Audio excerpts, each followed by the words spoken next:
ओम शांति। अपने प्यारे बच्चों के लिए ईश्वर का संदेश 20 मार्च 2026। आज की मुरली का टाइटल है बाबा ने कहा मीठे बच्चे, पुण्य आत्मा बनना है तो एक बाप को याद करो, याद से ही खाद निकलेगी, आत्मा पावन बनेगी। प्रश्न, कौन सी स्मृति रहे तो कभी भी किसी बात में मूंझ नहीं सकते। उत्तर, ड्रामा की, बनी बनाई बन रही, अब कुछ बननी नहीं। यह अनादि ड्रामा चलता ही रहता है, इसमें किसी बात में मूंझने की दरकार नहीं। कई बच्चे कहते हैं पता नहीं यह हमारा अंतिम 84वां जन्म है या नहीं, मूंझ जाते हैं। बाबा कहते मूंझो नहीं, मनुष्य से देवता बनने का पुरुषार्थ करो। ओम शांति। बच्चों को ओम शांति के अर्थ का तो पता है कि मैं आत्मा हूँ और मुझ आत्मा का स्वधर्म है शांति। मैं आत्मा शांत स्वरूप शांति धाम की रहने वाली हूँ। यह लेसन पक्का करते जाओ। यह कौन समझाते हैं? शिव बाबा। याद भी करना है शिव बाबा को। उनको अपना रथ नहीं है, इसलिए उनको बैल दे देते हैं। मंदिर में भी बैल रख दिया है। इसको कहा जाता है पूरा अज्ञान। बाप समझाते हैं बच्चों को अथवा रूहों को। यह है रूहों का बाप शिव। इनके नाम तो बहुत हैं, परंतु बहुत नाम से मूंझ पड़े हैं। वास्तव में इनका नाम है शिव। शिव जयंती भी भारत में मनाई जाती है। वह निराकार बाबा है, आकर पतितों को पावन बनाते हैं। कोई ने भागीरथ, कोई ने नंदीगण कह दिया है। बाप ही बताते हैं कि मैं कौन से भाग्यशाली रथ में आता हूँ। मैं ब्रह्मा के तन में प्रवेश करता हूँ, ब्रह्मा द्वारा भारत को स्वर्ग बनाता हूँ। तुम सब भारतवासी जानते हो ना कि लक्ष्मी नारायण का राज्य था। बाप कहते हैं कि मैं कल्प पहले भी आया था। जो कुछ पास होता है वह कल्प कल्प होता ही रहेगा। बाप फिर भी आकर इनमें प्रवेश करेंगे, इस दादा को छुड़ाएंगे, फिर इन सबकी परवरिश कराएंगे। तुम जानते हो कि हम ही सतयुग में थे। हम भारतवासियों को ही 84 जन्म लेना पड़े। पहले पहले तुम सर्वगुण संपन्न 16 कला संपूर्ण थे, यथा राजा रानी तथा प्रजा नंबरवार। सब तो राजा नहीं बन सकते, तो बाप समझाते हैं सतयुग में तुम्हारे 8 जन्म, त्रेता में 12 जन्म। ऐसे ही अपने को समझो कि हमने यह पार्ट बजाया है। बाबा कहते हैं कि यह तुम्हारा अंतिम जन्म है, कमल फूल समान पवित्र बनो।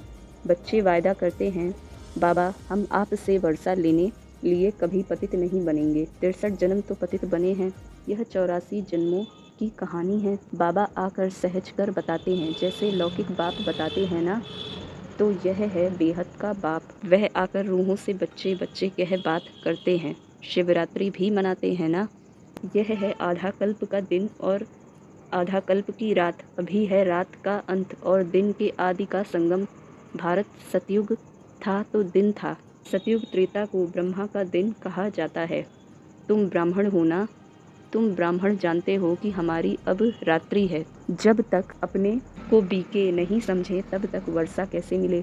फिर भी कोई कुछ न कुछ ज्ञान सुनते हैं तो साधारण प्रजा में आ जाएंगे। आना तो ज़रूर है। शिव बाबा ब्रह्मा द्वारा ब्राह्मण देवता क्षत्रिय धर्म की स्थापना करते हैं। सिवाय गीता के दूसरा कोई भी शास्त्र है नहीं। गीता है ही सर्वोत्तम दैवी धर्म का शास्त्र, जिससे 3 धर्म स्थापन होते हैं। ब्राह्मण भी यहाँ बनना है, देवता भी यहाँ ही बनेंगे। अच्छा, धारणा के लिए मुख्य सार। पहली पॉइंट, हर एक के निश्चय पार्ट को जान सदा निश्चिंत रहना है। बनी बनाई बन रही, ड्रामा पर अडोल रहना है। दूसरी पॉइंट, इस छोटे से संगम युग पर बाप से पूरा वर्षा लेना है। याद के बल से खाद निकाल स्वयं को कौड़ी से हीरे जैसा बनाना है। मीठे झाड़ के सैपलिंग में चलने के लिए लायक बनना है। वरदान, एक बाप की याद में सदा मग्न रह एक रस अवस्था बनाने वाले साक्षी दृष्टा भव। अभी ऐसे पेपर आने हैं जो संकल्प स्वप्न में भी नहीं होंगे, परंतु आपकी प्रैक्टिस ऐसी होनी चाहिए जैसे हद का ड्रामा साक्षी होकर देखा जाता है। फिर चाहे दर्दनाक हो या हंसी का हो, अंतर नहीं होता। ऐसे चाहे कोई का रमणीक पार्ट हो, चाहे स्नेही आत्मा का गंभीर पार्ट हो, हर पार्ट साक्षी दृष्टा होकर देखो।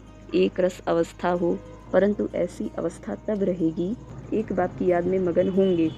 स्लोगन, दृढ़ निश्चय से अपने भाग्य को निश्चित कर दो तो सदा निश्चिंत रहेंगे। दृढ़ निश्चय से अपने भाग्य को निश्चित कर दो तो सदा निश्चिंत रहेंगे। अव्यक्त इशारे निश्चय के फाउंडेशन को मजबूत कर सदा निर्भय और निश्चिंत रहो। कर्म करने के पहले यह निश्चय रखो कि विजय तो हमारी हुई पड़ी है। अनेक कल्प विजयी बने हैं।